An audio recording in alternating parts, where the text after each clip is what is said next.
Something I've always found interesting in the Harry Potter universe is the idea of an Animagus.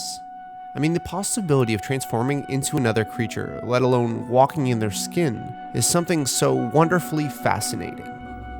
My dear, you have the Grim? Which led me to research, how does one actually become an Animagus? And why doesn't every witch or wizard do so?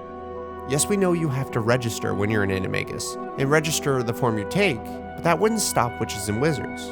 So, as one might imagine, the process to become one is quite complex.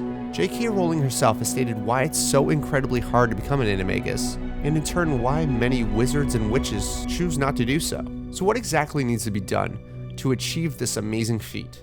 Well, the first step, and maybe the hardest, to become a much coveted Animagus is to hold a mandrake leaf in your mouth for a full month.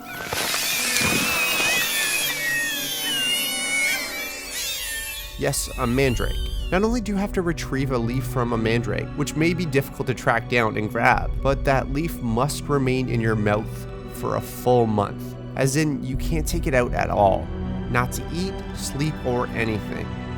And if it comes out of your mouth or slips down your throat, the witch or wizard must start over. It must remain in your mouth for that full month, and from the start of one full moon to the next. And then, when you get to that next full moon, and you've lasted the full month with that leaf in your mouth, the wizard must put the leaf in the range of the moon's pure rays from that full moon. If the moon is hiding behind clouds, or it's too foggy, or it's not directly visible, you guessed it, the witch or wizard needs to start over, and must do another month of mandrake leaf sucking.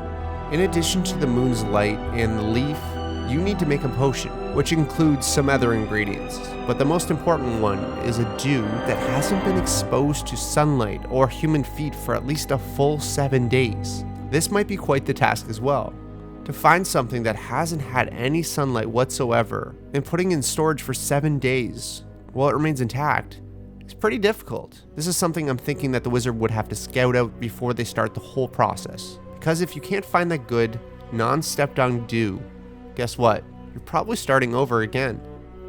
So if the witch or wizard finds the dew that hasn't been touched for 7 days and hasn't had any sunlight on it, went a full month with a mandrake leaf in their mouth, and had the moon rays shine on that leaf to create the potion, then they need to make sure that that potion is hidden and out of sunlight, because I guess sunlight is very, very, very bad for this potion.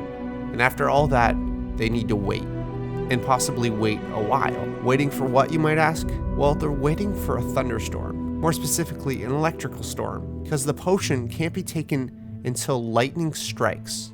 While you're waiting for that electrical storm to happen, at the moment of every sunrise and sunset, you have to hold your wand over your heart and say, Amanto, Animo, Animato, Animagus. Now this could go on for days, weeks, or even months. But at last, when there's an electrical storm and the lightning strikes, the wizard must move immediately to a large, secure spot, recite the incantation one last time, and then drink the potion.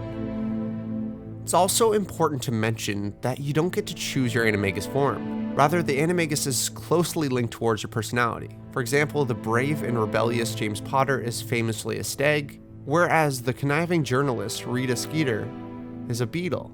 So this long, drawn-out process is generally why most wizards and witches don't attempt this transformation. According to JK, it's really not worth the time nor effort for most wizards. I don't know about you, but I'd probably try it.